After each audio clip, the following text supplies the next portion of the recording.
We've had some good years out on the river, 82 in particular, where we had a piece of ice stretching from Rhine Cliff up to above Germantown, up to where the Rojan comes into the river. And we could attain some very good speeds and some long-distance cruises on the ice. Bring it back, hesitate, push. Hesitate, push, pull, push, pull, push. Okay. Fly casting, not as easy as it looks. We'll get a lesson on the finer points. And we'll skim across South Bay on an ice boat that used to belong to FDR's family when we come back right here on the river. As we're speaking here on this afternoon, the show has just opened about 45 minutes ago. And the place is packed. Now, Paul Fuller tells us that they never give out the figures how many people come here, but Paul, it certainly has to be a lot. Well, it is, Brian. We have a great crowd.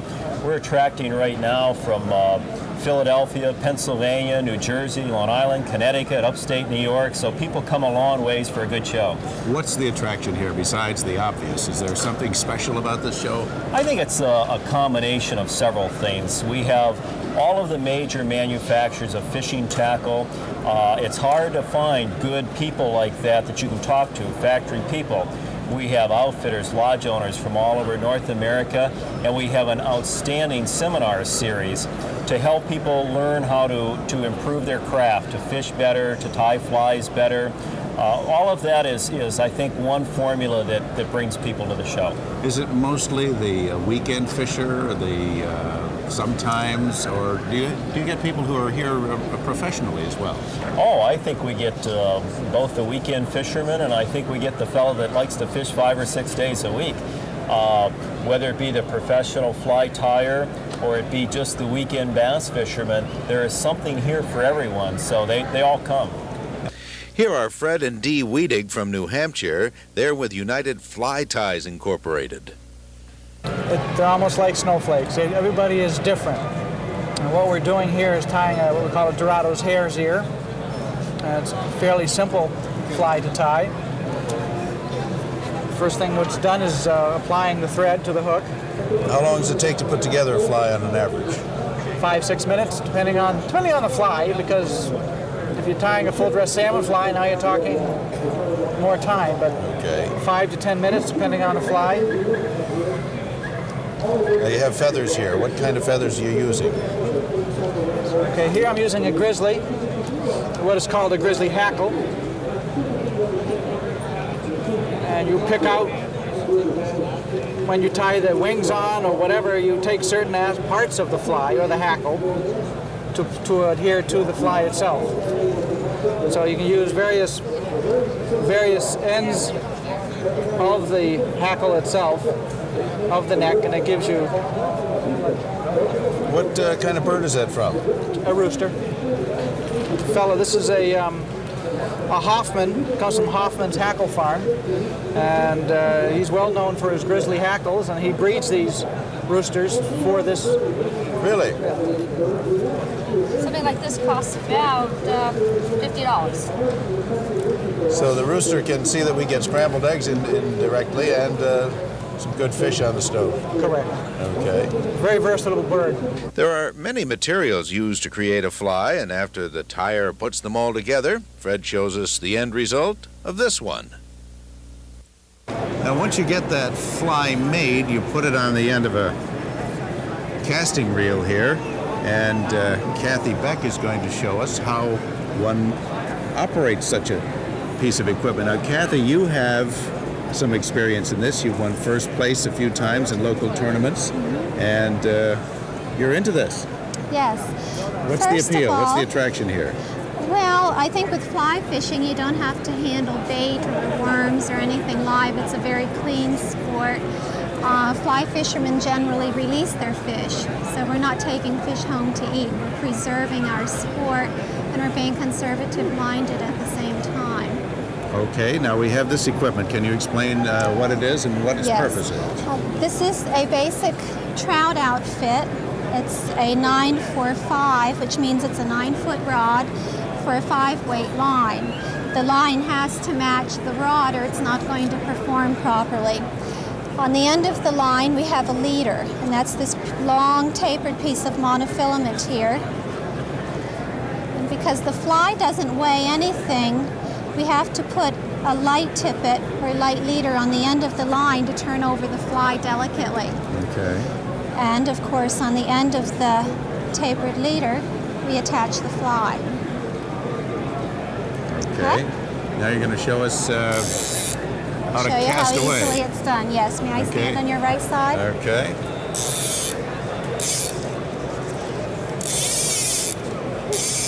How much slack do you need generally?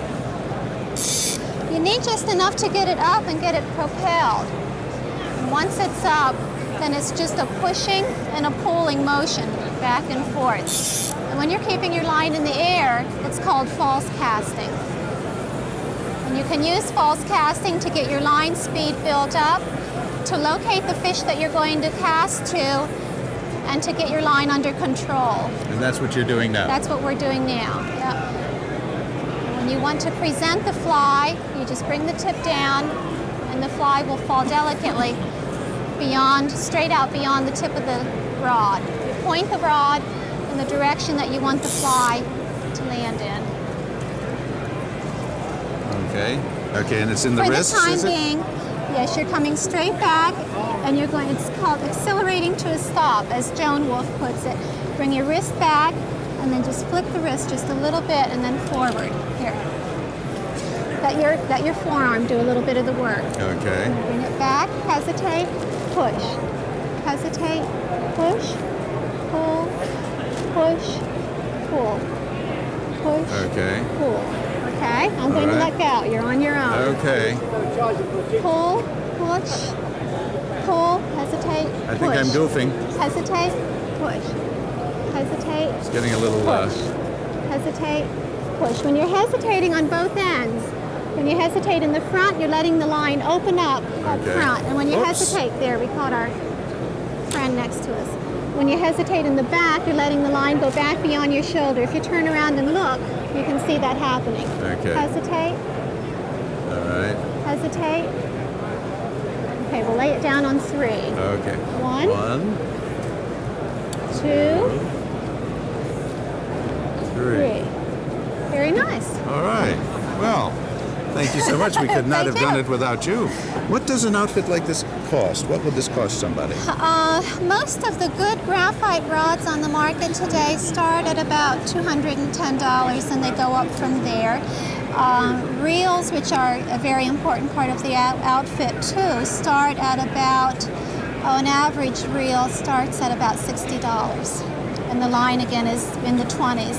A lot of the manufacturers that are here on the floor this week have what they call beginner's outfits, where you can buy the whole system for $150 and up. Butch Lindell is the operator of Lindell's Lure Company. Butch, can you tell us about these This wood's- particular... How about this one? You say it's made of cedar? Yeah, I make those one at a time. Even the metal bibs I cut out by hand, and they're all assembled. And each one of my wood baits, when I cast him out there, before I determine if it's going to be a diver or a surface, I'll cast him out there like this, and I'll watch him travel through the water. Just like that, and I'll move him just about like that to determine his movement, if he's going to be a better diver or if he's going to be a better surface lure. And then I determine after that if they work better at 2 foot underneath the surface, or if they work better at 8 foot underneath the surface, or if they work right on top of the surface for you. Now this one happens to be that I'm showing you here today is a diving lure. That's something about how the surface lure works. And he'd come across the top of the surface with his tail, throwing water with his tail, splashing water. And I make them in short ones, longer ones, and I make about 7 other wood baits that I'm not showing you here today. Now, how'd you get involved in all this, Butch? Well, I fished with an old fisherman, and I always fished all my life. Whereabouts? Michigan, along Thunder Bay River. Ever fished the Hudson? No, I've never fished the Hudson, but my lures have caught a lot of muskie out of the Hudson and out of the Delaware and the St. Lawrence. You hear about that, huh? Oh, yeah. I get a feedback, and I get a lot of pictures. These are from fellows that's bought them from us from Suffern here last year, that they sent us pictures. And Which of these 3 lures would be best in the Hudson? well, according to what you're going to fish for, are you going to fish for muskies or northern pike or walleye? then you could use any of them, is that it? Yeah, any of them, yeah. Okay. They're basically, there's no, they look just like a regular bait fish. As you're flicking down through there, you can flick with this guy. You can show a feeding action if you like by letting him up a little bit as you're working him along there for those bass, or you can cast him out there. The further away I am, the easier this is by showing a darting minnow and go back into your retrieve. If you fish very much, you know exactly how deadly that move actually is to a fisherman and how important it is to him to be able to do that. And here's Joe Munster from the Office of Public Information in Ulster County, representing the Catskill Association for Tourism. For the guy from Pennsylvania or Massachusetts, what do you tell him about the Hudson? How do you talk to him? Well, we tell them to take the cruise boats, visit West Point, go up and down the Hudson, come hunting, fishing, hiking, in all of our places. It's all there. It's all there. We've just come back from Harrisburg, and the people in Harrisburg get one deer in Pennsylvania and then come to New York State and get another deer in New York State. We bring them up. And fishing? Fishing, well, they buy fishing licenses in both states, too. There's such a variety. We have in the Hudson shad that you can really eat the shad. They're fresh, saltwater fish coming up freshwater. You can eat those. You can go fishing in the rivers and streams aside from the Hudson for trout. Also among the exhibitors, Richard Jones of the Hudson River Valley Association, hoping to accomplish one important thing at this exposition.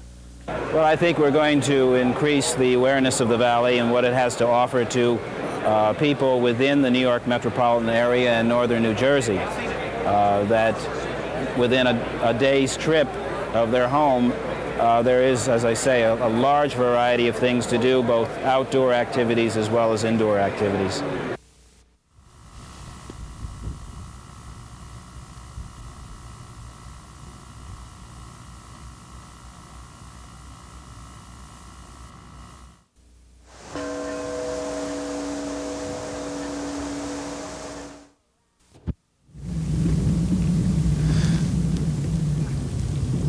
Ice yachting, an exhilarating sport, it began in the Hudson River Valley in the 1700s. And at one time there were hundreds of these ice boats sailing up the river in the wintertime. Today, there's still a few around to enjoy this sport.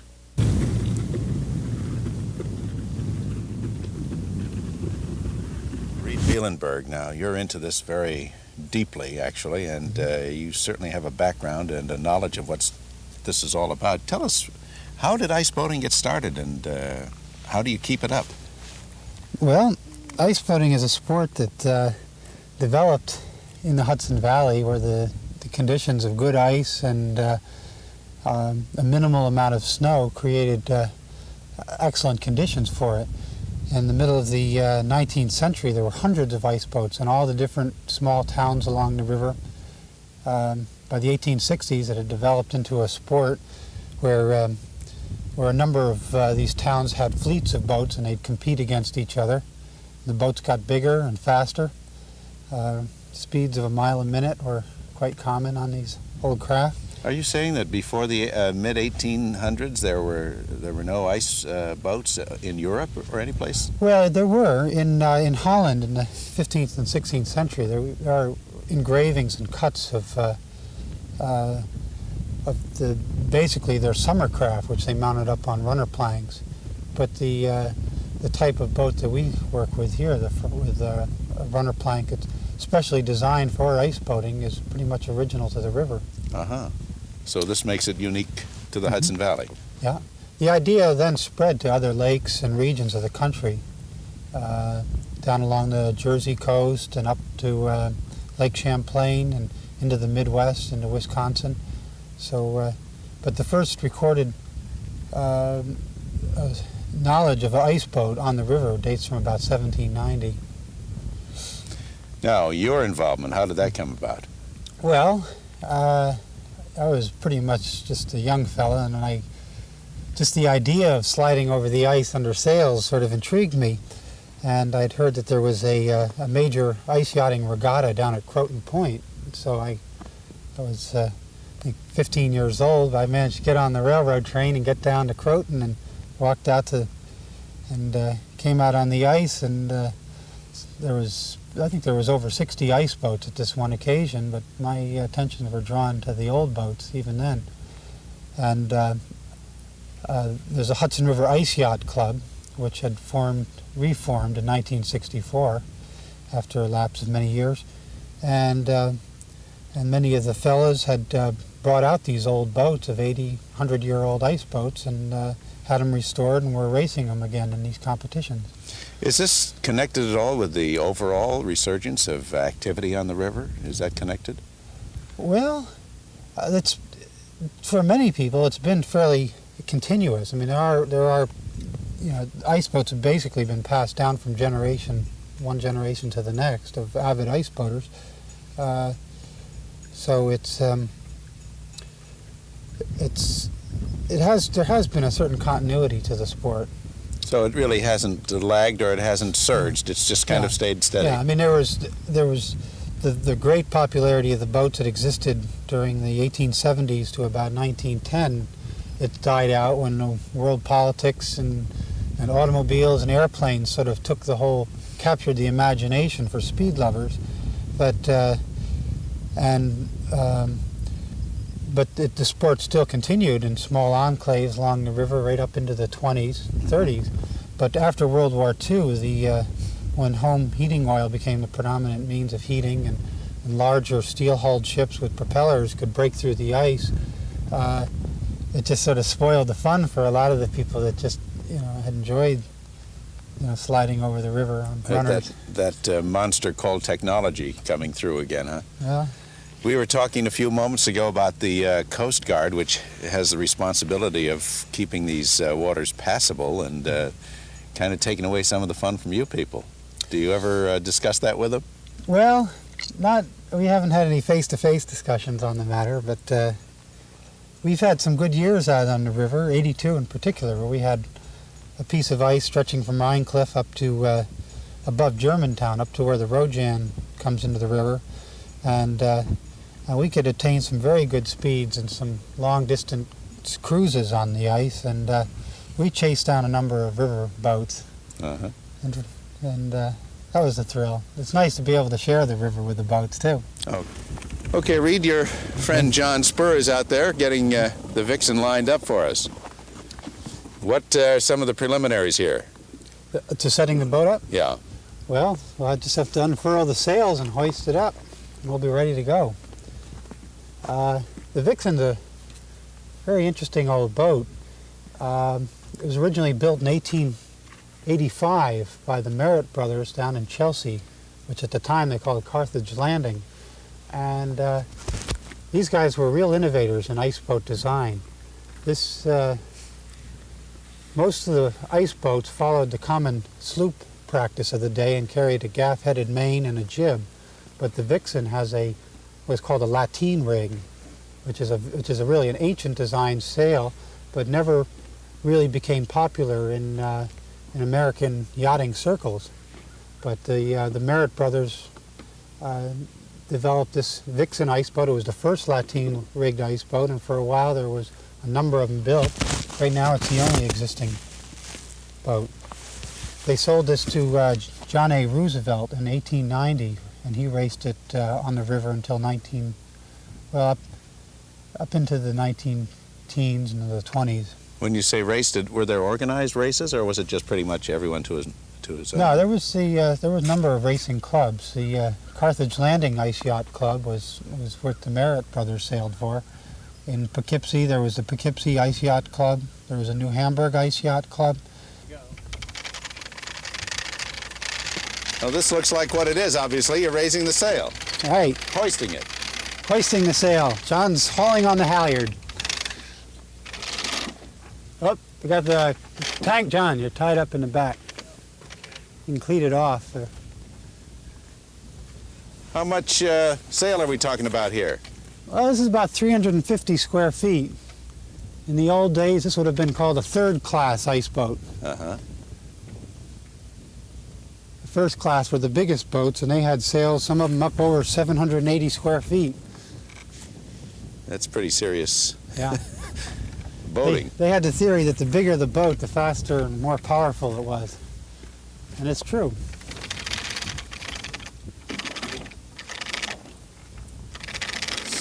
How many knots are we going to need to be able to get out there? Knots? Minimum wind. Oh, well, we got enough wind today. This boat performs well in a good breeze. You know, 15, 20 mile an hour breeze is fine. Even 10's fine. Now you say this belonged to the Roosevelts. Would that mean that FDR and all those people were riding this thing around and having fun on it? That's right. That's right.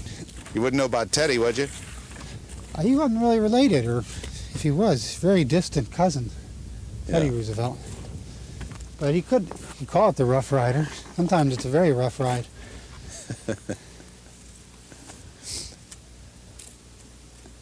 I see you have some patches on the sail. That's just a simple sewing matter, is it? Yeah, well, this is a newer sail. We have the original old sail.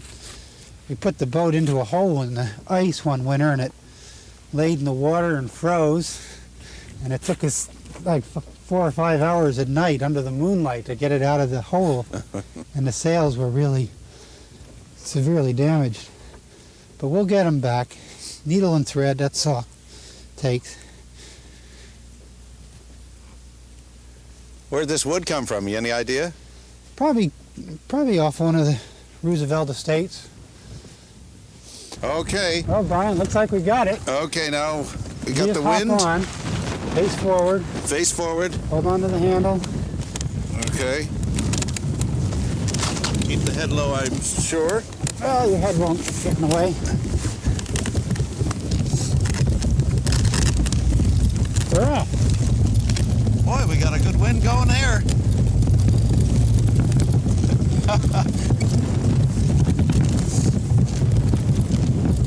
Kind of shifted out of the northwest, so we can really make some good time up the bay. Boy. This really moves along, and those are just regular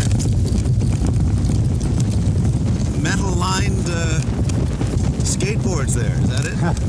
These cast iron shoes. Cast iron shoes.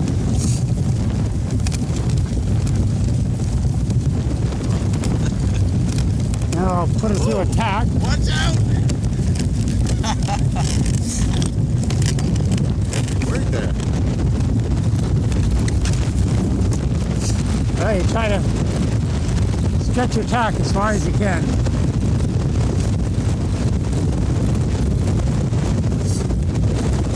How fast would you say we're going? Oh, we're not going too fast now, but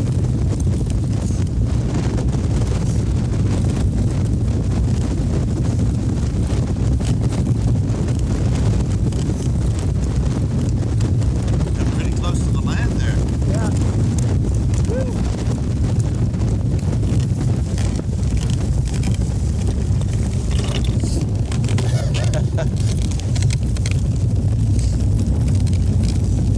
Well, now we're picking up.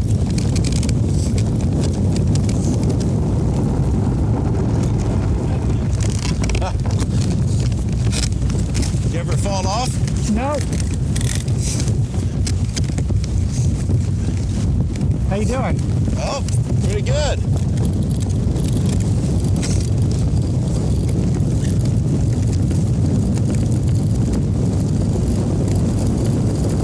Take that acceleration. Yeah, this is some ride. I didn't realize you could go this fast. Oh, that's nothing.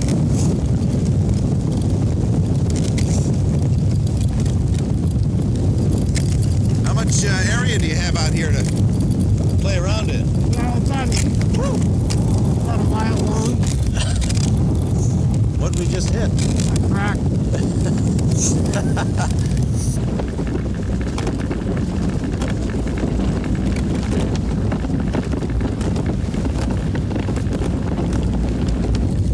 Woo! Now we're kicking. This is downwind sailing. Boy.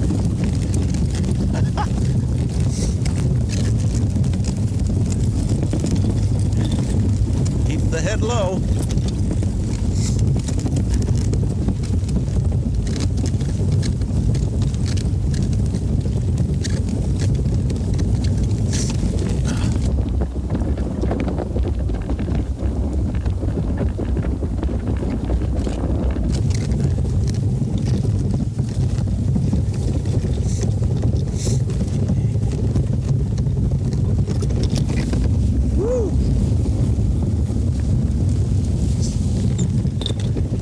And that's how you come to a stop. Yeah. Guess so.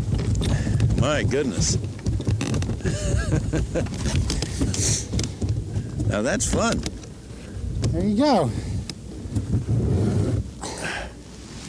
John, how did you get involved in ice boating? Well, I came down to the river one afternoon in 1982 and saw Reed and a number of other friends there sailing around and just fell in love with it instantly. The old boats are just magic to me. And they're certainly fast, aren't they? They're very fast. I guess you know that the old speed record is 144 miles per hour, and modern ice boats have gone as fast as 170 miles per hour. These old boats, we try and keep them about 60 miles an hour. And so beyond that, they get a little bit unstable, and we don't want to wreck them. Yeah, I was going to say, how much can these take, or could they? Well, the larger a boat is, the more stable it is. And in good steady winds, these boats here are probably safe to 70 miles per hour. But beyond that, they just tend to spin out and you're out of control.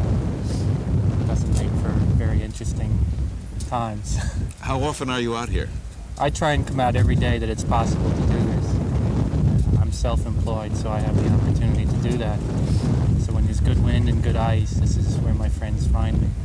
Thanks for coming aboard this time. We hope you had as much fun as we did. And join us again next week, same time, same place, on the river.